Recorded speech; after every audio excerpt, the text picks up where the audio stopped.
Yung pagkasala, yung sa isang araw, Muslim na ako. Kanya lang dumating yung kaibigan ko na yan, niligaw niya ako. Subhanallah. Nagsasala na siya. Nag-aayuno na. Di ba? Sabi sa lakad adalan adhikri ba'da ija'ani wa kana ash-shaytan lil-insani aduwa. Wa kana ash-shaytan lil-insani khadula. Tunay na ang demonyo ay mapanglinlang.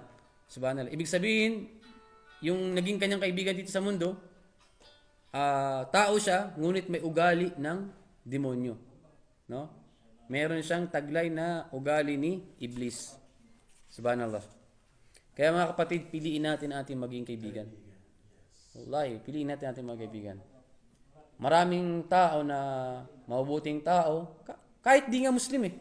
Di ba meron sinasabi nila bad influence? Napabarkada kasi kaya ganyan eh. Sino sinisisi? Kaibigan, barkada. Ay na, hindi sila mga Muslim, ang kasabihan ng mga Kristiyano yun.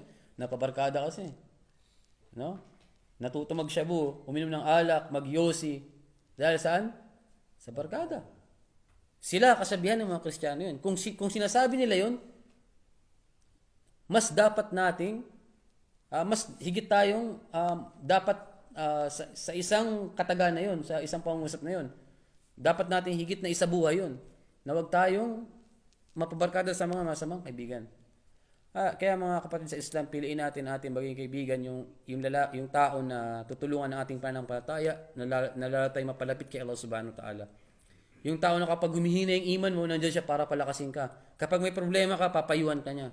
Hindi yung kasama mo lang siya dahil masaya ka, katuwaan lamang, o di kaya mayroon kang pangailangan sa kanya. Kapag kasama mo siya, nakakain ka ng masarap, no? Kaya napaproteksyonan ka, kapag may kaaway ka. Hindi ganun. Kaya mo siya sinasamahan para kay Allah Subhanahu wa Ta'ala. May mga tao kaya sinasamahan niya kaibigan niya dahil mayaman yung kaibigan niya. Nabibigyan